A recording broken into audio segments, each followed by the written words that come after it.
Today I'm going to be reviewing David Cronenberg's 1981 film, Scanners.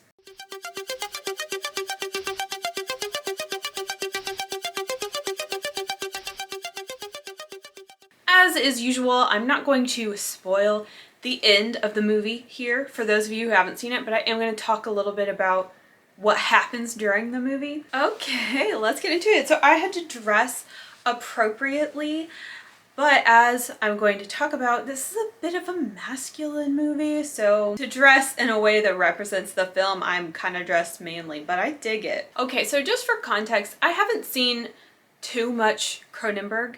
I've seen The Fly, The Brood, love The Brood, Videodrome, Crash, and Scanners. And that's where I'm at right now. So Scanners is a Canadian film described as science fiction horror or cult horror. I love to give Canada love, and this is a gem of a movie. Coming to us from Canada, shout out. Apparently it was one of the first films, Canadian films, to compete with American films at the box office. Here's your synopsis for Scanners. With the help of a doctor, a young man with unique abilities is dispatched into a wild underground of scanners. Scanners are a rare type of person born with sometimes uncontrollable psychic abilities. Provided a scanner can gain control of their abilities, however, they become an extremely valuable currency. So I'm just going to let you know right here, this is a favorable review.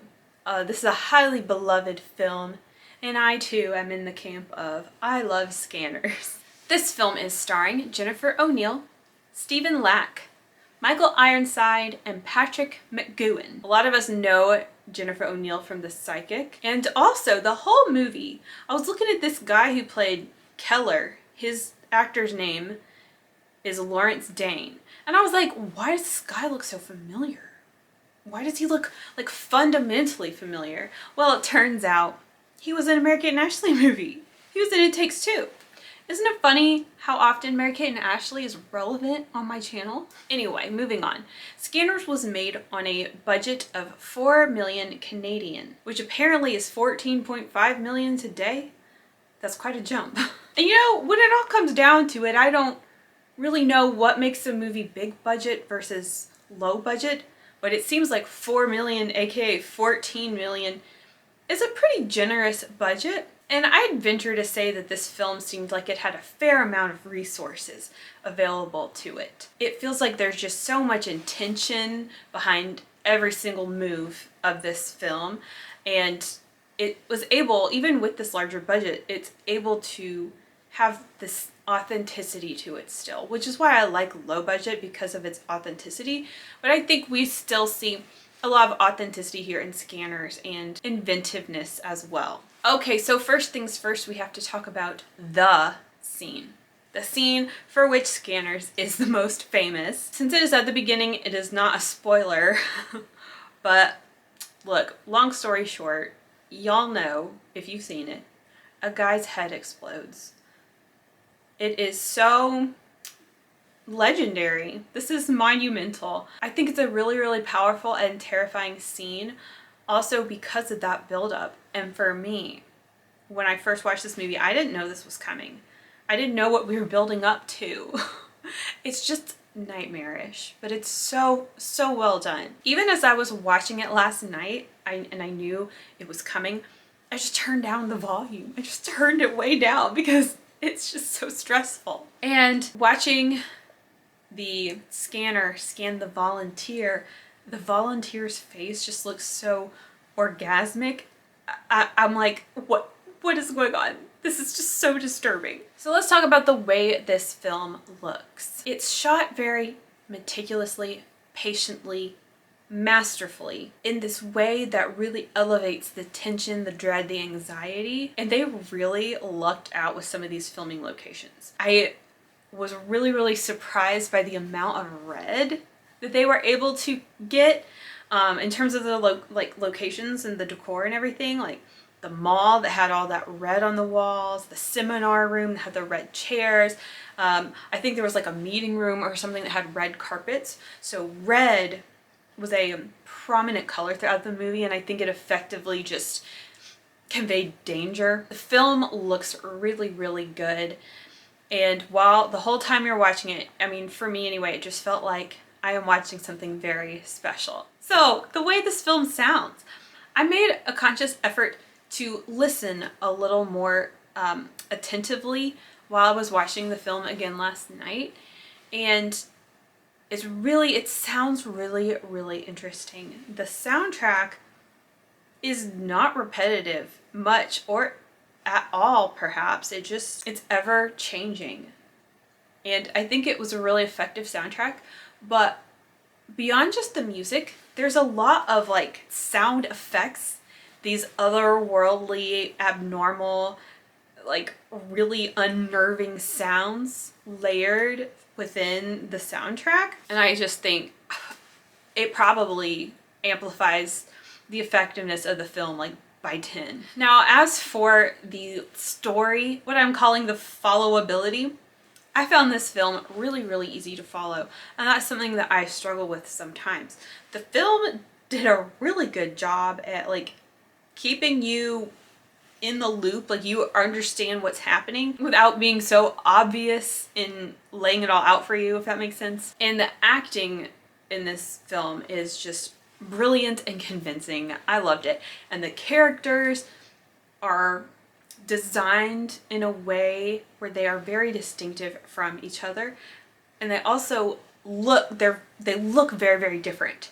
So you can easily distinguish them, and even their names, like you learn their names, you know? And some films aren't like that. Some films you don't remember what all these people's names are. But this film does a great job of like, this is who this person is, this is who this person is. I don't know, sometimes I just get everybody confused. I don't know if it's just me. Dialogue, I think the dialogue was really well written. Like the movie just flowed and was easy to follow. And you could even watch this without subtitles and still like discern what everybody's saying. Now let's dig into some of the themes and thoughts I had while watching this film. This concept of a scanner, aka a telepathic curiosity, I really enjoyed. First of all, the fact that it is painful to be scanned, I just find it really freaky. Like imagine that you have this gift of mind reading, but in order for someone's mind to be read or for you to read their mind, it's excruciating. Like, ugh. Yeah, I love the story. I think it was a great concept.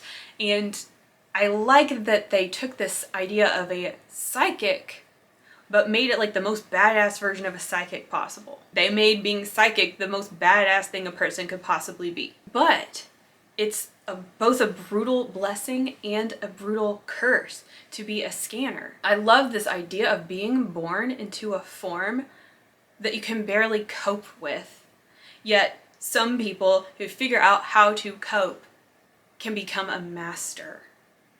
I think we can all relate to that in some way. I also love the invisible underground nature of all of this, that you don't know like who walking by might be a scanner. If you feel yourself getting scanned out in public, you don't know who's doing it. And I've talked about this before, but what I love about a movie is when you can take it with you. That's what I say. Can you take it with you?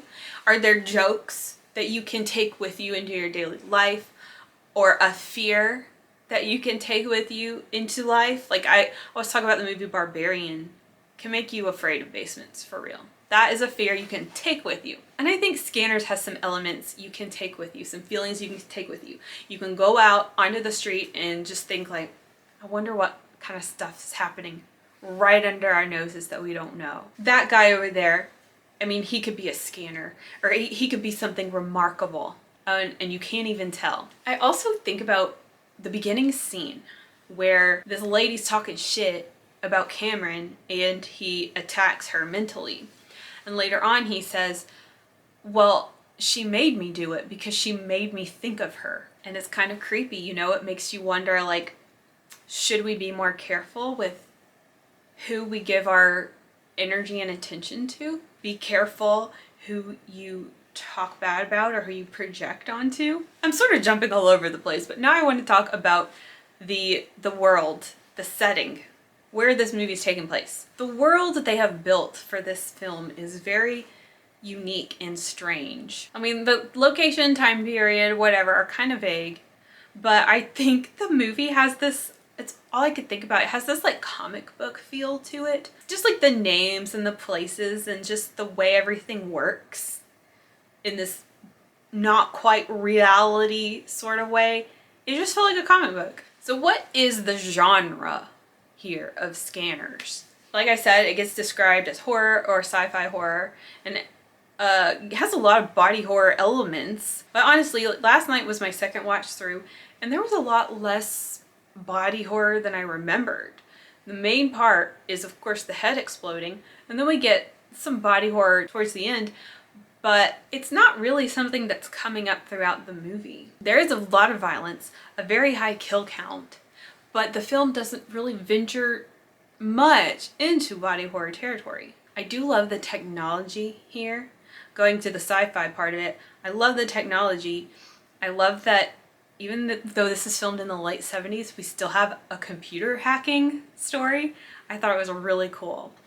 But for me, I don't really see this as a horror movie. It's just not giving horror for me. I consider it more of like a sci-fi action. But even so, I mean, I do really like it. And it's, at the very least, very horror-friendly, horror-compatible. Next I want to talk about, and sorry to be so binary here, but I call this a boy movie. This is one I would call a boy movie for sure. I think about like the suits and ties, the meetings, the businesses, the corporations, the excessive action shootout, those kinds of scenes, and the fact that there's not one woman in the movie like the first third of the movie basically. But we finally do get one girl, Kim Obrist, played by Jennifer O'Neill. And that's like it. Basically, there's not many women in the movie, which is fine, you know? I like some boy movies. I thought it was worth mentioning some of the other discussions about Scanners. Someone described the film as literate, and I really like that word. I should start using that. It is literate, like it was a film that understood itself fully. But Roger Ebert described the film as curiously abstract. And what he was saying in that context, I think, is he was talking about how these intense things were happening amongst the scanners, but the film didn't convey how it affected the community around it. Like, what impact was this great scanner battle having on the world? I agree, and going off of that, something that I expected to see more in the film is like more teamwork. Like, I wanted to see these underground factions assembling and like doing stuff and meeting and talking to each other, but we didn't really see much of that. We didn't see groups. At the end of the day, it just came down to like a handful of characters. Final thoughts. The film is lush and layered, both conceptually, visually, audioally. It's quite memorable and actually really quite rewatchable too. The ending is really satisfactory, and it leaves a little opening for the potential of a sequel, Scanners 2. And there is a Scanners 2. And I'm going to be reviewing it actually over on Randall the Vandal's channel for his Vandalizing Spooktober series. So just keep an eye out for that in a couple months. I will be letting you know when that comes available. But yes, the Randall the Vandal's Vandalizing Spooktober series will be various YouTubers diving into horror sequels. So I have selected Scanners 2. But yes, Scanners is definitely a blast. It was really nice to revisit again. I hope you enjoyed this review. I know it's kind of out of the blue, but I figured while I prepare to watch Scanners 2, I might as well review Scanners for you. I just made a poem. All right, thank you for hanging out, and I'll see you next time. Bye.